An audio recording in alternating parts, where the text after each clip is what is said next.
ভিডিঅ'টোৰ যোগেদি আলোচনা কৰিব বিচাৰিছোঁ DEE LPP ৫,৫৫০টা পদৰ নিযুক্তি, কাট অফ, প্ৰভিশ্যনেল লিষ্ট, অভাৰলেপিং ইত্যাদি বিষয় সামৰি ভিডিঅ'টো চাই থাকিব প্ৰথমৰ পৰা শেষলৈকে। ইতিমধ্যে DEE এই ৫,৫৫০টা পদৰ যোৱা 10 ছেপ্টেম্বৰ তাৰিখে প্ৰথম অস্থায়ী মেধা তালিকা ফাৰ্ষ্ট প্ৰভিশ্যনেল মেৰিট লিষ্ট প্ৰকাশ পাইছে। বহুতৰ মাজত শংকা হৈছে যে বা বহুতে প্ৰশ্ন সুধি আছে যে প্ৰথম মেধা তালিকাত যিসকলৰ নাম সন্নিৱিষ্ট হৈছে পৰৱৰ্তী প্ৰভিশ্যনেল লিষ্ট নাইবা ফাইনেল লিষ্টত নাম থাকিবনে নাই। বিশেষকৈ যিসকলে শেষৰ ফালে আছে অৰ্থাৎ লাষ্টৰ ফালে আছে সিহঁতসকলে যিহেতু এখন প্ৰভিশ্যনেল লিষ্ট ফাইনেল লিষ্ট নহয়, গতিকে ফাইনেল লিষ্টত সিহঁতৰ নামসমূহ থাকিবনে নাই। যদি আপোনাৰ প্ৰথম প্ৰভিশ্যনেল লিষ্টত নাম আহিছে যিসকলৰ, যদি গোটেইখিনি ঠিকে আছে কেলকুলেশ্যনৰ পৰা ইত্যাদি কৰি মেৰিট লিষ্টতো কেলকুলেশ্যন মাৰ্ক আদি কৰি নাইবা ৰিমাৰ্কছৰ যদি আপোনাৰ কোনো withheld physical documents verification pending নাইবা NIS ইত্যাদি মাৰ্কছ একো নাই, গোটেইখিনি ঠিকে আছে বা তেতিয়াহ'লে আপোনালোকৰ নিশ্চিতভাৱে পৰৱৰ্তী যি লিষ্টসমূহ প্ৰকাশ পাব নাইবা ফাইনেল লিষ্ট প্ৰকাশ পাব নিশ্চিতভাৱে আপোনালোকৰ নামসমূহ থাকিবই, যিহেতু পৰৱৰ্তী লিষ্টসমূহৰ কাট অফ ওপৰলৈ নাযায় তলফালেহে নামিব, তাত বিভিন্ন কাৰণ আছে। তাৰ লগতে একাংশ প্ৰাৰ্থী আছে যিসকলৰ হয়তো উইথহেল্ড আছিল নাইবা ফিজিকেল ডকুমেণ্টছ ভেৰিফিকেশ্যন আছিলে নাইবা NIS ইত্যাদি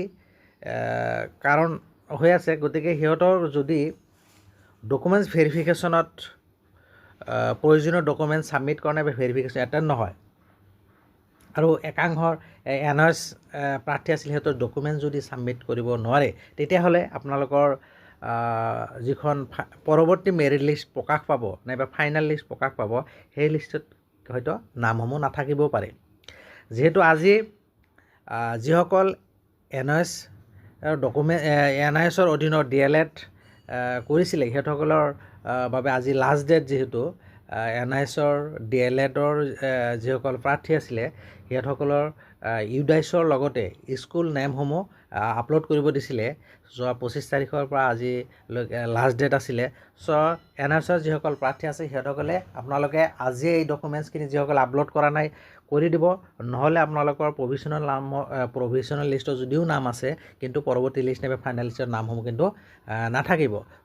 NIS প্ৰাৰ্থীসকলৰ বাবে আজি এটা গুৰুত্বপূৰ্ণ খবৰ যে যিসকলে প্ৰাৰ্থীৰ UDIS আৰু স্কুল নামসমূহ আপলোড কৰা নাই আপোনালোকে সোনকালে কৰি দিয়ক, আজি যিহেতু লাষ্ট ডেট। তাৰপিছত কাট অফ মাৰ্ক নিশ্চিতভাৱে তলফাললৈ যাব আৰু কিমান যাব এইটো আমি কিন্তু 100% কৈ দিব নোৱাৰোঁ, কাৰণ পইণ্টৰ কাৰণে বহুত প্ৰাৰ্থীৰ নাম সোমাই যায়। গতিকে পইণ্ট একেবাৰে কম নম্বৰৰ কাৰণে যিসকল প্ৰাৰ্থীৰ নাম সোমোৱা নাই সেইসকলৰ নাম নিশ্চিতভাৱে সোমাব। আৰু যিহেতু পৰৱৰ্তী লিষ্টত উইথড্ৰয়েল অপশ্যনটো সন্নিৱিষ্ট হৈ আছে, তাৰ লগত একাংশ প্ৰাৰ্থী SRDৰ LPPৰ প্ৰাৰ্থীও আছে। তাৰপিছত BTADত একাংশ LPPত অলৰেডি চোৱা বা পোৱা একাংশ নাম আহিছে বুলিও প্ৰকাশ পাইছে। তাৰপিছত মাল্টিপুল পষ্টতো চিলেকশ্যন হৈ আছে, মোৰ দেন 1 ডিষ্ট্ৰিক্ট LP হওক বা UPত হওক নাইবা LP UP দুয়োটাতে চিলেকশ্যন হৈছে।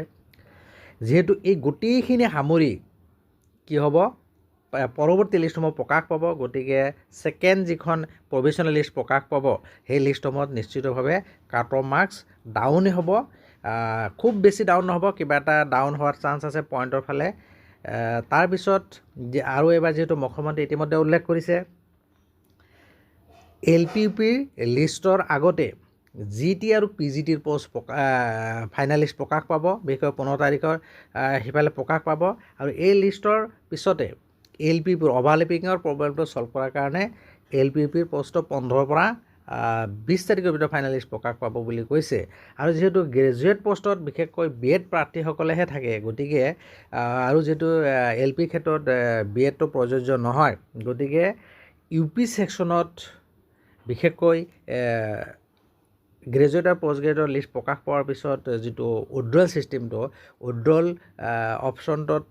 মেক্সিমাম কি হ'ব এম ই ছেকশ্যনতহে বেছি হোৱাৰ চান্স থাকিব কাৰণ বি এডটো গ্ৰেজুৱেট আৰু পষ্ট গ্ৰেজুৱেটৰ লগতে ইউ পি ছেকশ্যনতহে থাকে এম ইতহে এল পি যিহেতু গ্ৰেজুৱেশ্যন বি এডটো নাথাকে গতিকে গ্ৰেজুৱেট পষ্ট বা পষ্ট গ্ৰেজুৱেট পষ্টৰ ফাইনেল লিষ্ট প্ৰকাশ পোৱাৰ পিছত বিশেষকৈ ইউ পি ছেকশ্যনৰ কাট অফ মাৰ্কছ বেছি তললৈ নমাৰ সম্ভাৱনা আছে মই এই ভিডিঅ'টোৰ যোগেদি গুৰুত্বপূৰ্ণ খবৰটো জনালোঁ বিশেষকৈ এনএছ প্ৰাৰ্থীসকলৰ যিসকলে ইতিমধ্যে এতিয়ালৈকে আপোনাৰ ডকুমেণ্টছ ছাবমিট কৰা নাই বা আপলোড কৰা নাই ইউডাইছৰ লগতে আপোনালোকৰ যিটো স্কুল নেম আপলোড কৰিব দিছিলে সিহঁতসকলে আজিয়ে কৰি দিয়ক যিহেতু আজি লাষ্ট ডেট মোৰ ভিডিঅ'টোৰ যোগেদি গুৰুত্বপূৰ্ণ খবৰটো জনালোঁ আপোনালোকৰ বিহুৰ পিছত দুৰ্গা পূজাৰ পিছতে অতি সোনকালে আপোনালোকৰ পৰৱৰ্তী লিষ্টসমূহ প্ৰকাশ পাব আৰু সেই লিষ্টত কি কি আহোৱা থাকে তাৰপিছত সেইসমূহ কাৰেকশ্যন হৈ যোৱাৰ পিছত ফাইনেল লিষ্টত নিশ্চিতভাৱে